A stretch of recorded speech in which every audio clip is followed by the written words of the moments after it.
Do we think that the men of America are marked safe from the twist ending in Sirens, which is right now Netflix's top performing TV series? Some people think no. And be warned, I'm about to spoil that top performing Netflix series. So if you would like to watch it spoiler free, save this video and come back. So the question on the table, how are we supposed to support men emotionally and mentally if we keep depicting them as villains in American mass media, like in television? I am so glad you asked, because I personally, for the sake of democracy, for the sake of men, for the sake of all of us, would love to see men flourish, right? Mentally, emotionally, physically. And I really love media that accurately articulates the fact that male dominance is a problem. Talking about it, that's not man-hating. At the end of this limited series that I'm guessing is now no longer going to be a limited series because of how successful it was, we find out that Michaela Kell, this woman who has philanthropy, has the whole society in the palm of her hand, she's the center of this household, actually isn't really in control. We learn slowly and then all at once that this social status, this aviary, this entire fund, it's in the hands of her husband, the actual billionaire. We learn that unless she gave Peter Kell biological children, she actually has no claim to the estate in the prenup.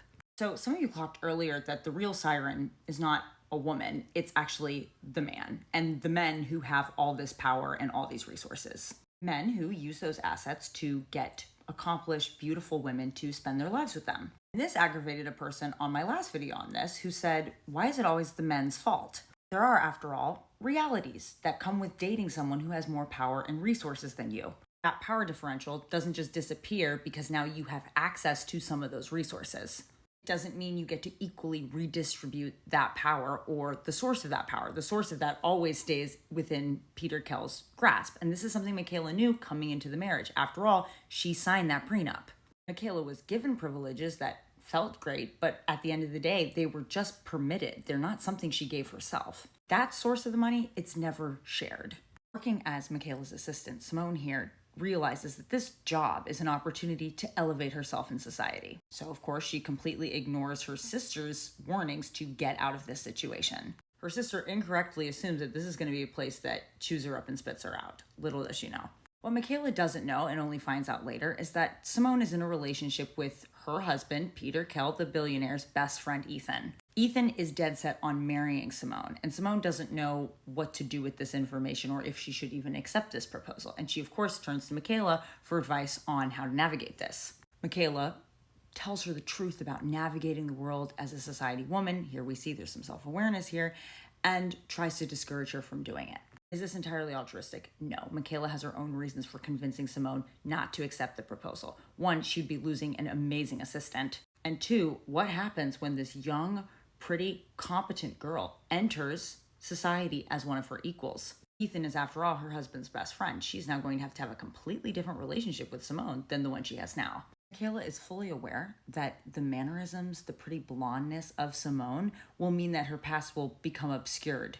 No one's going to really have any memory of her as staff after a while. Is that not Michaela's story? Was she not a hired lawyer for Peter Kell, who then made her his wife and then transformed her into this high society lady? Yes. Class is not fixed. It's a story, and money can make people change that story or not remember the original one. Are men more inherently evil than women? No, men are just human. Men, however, in general, have two major social advantages that give them a choice that has changed our relationship to them. And no, these are not social advantages we can just wave away with a magic wand because feminism happened. Those two generalized advantages are biological and socially constructed. Men, in general, have a high capacity to physically harm women. They can endanger them with pregnancy. They can coerce them with force.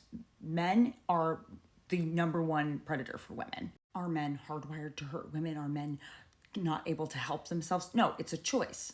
And many of them use that choice. And it's that fear, that awareness that affects women's behavior. And all men socially benefit from a society in which women fear them.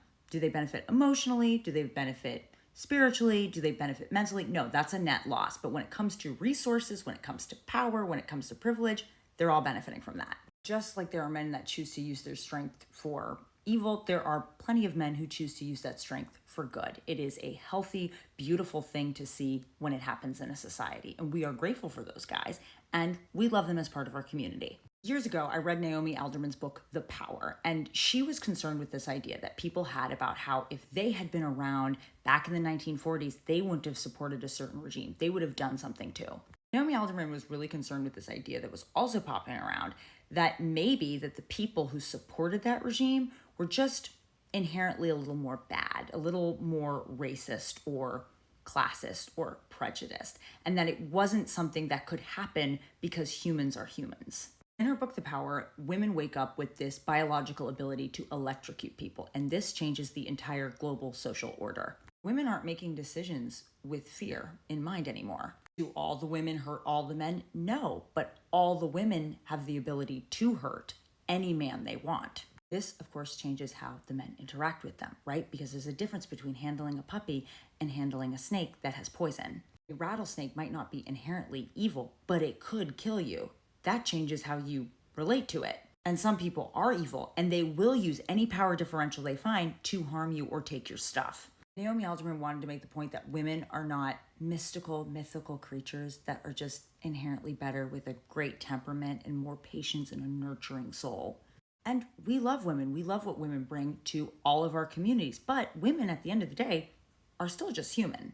And again, when humans have power, what do humans do with it? Sometimes they tend to abuse and dominate other people for resources.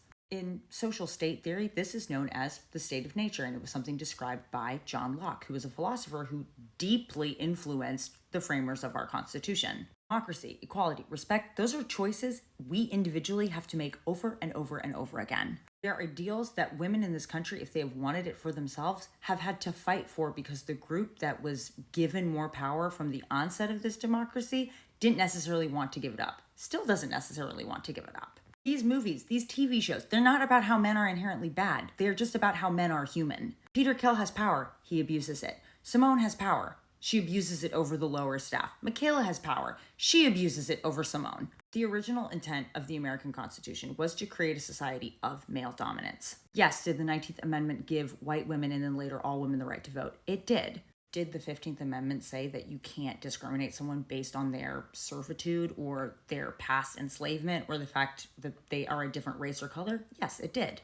But when we dig into our history, when we dig into the present effects of the entire past, we find that none of those amendments overhaul a legal institutional framework that benefits and protects men's money and power. Federal law is not even foundationally set up to ensure that all people's equality cannot be walked back by other lower courts. Why do you think constitutional legal theorists like Kimberly Crenshaw and Catherine McKinnon want there to be a equality amendment?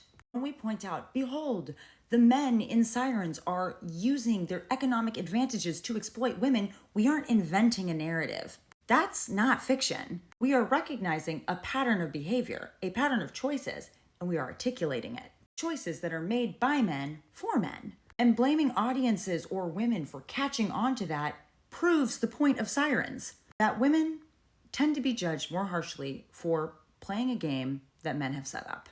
So the debate then becomes, if all are guilty, are some more guilty than others?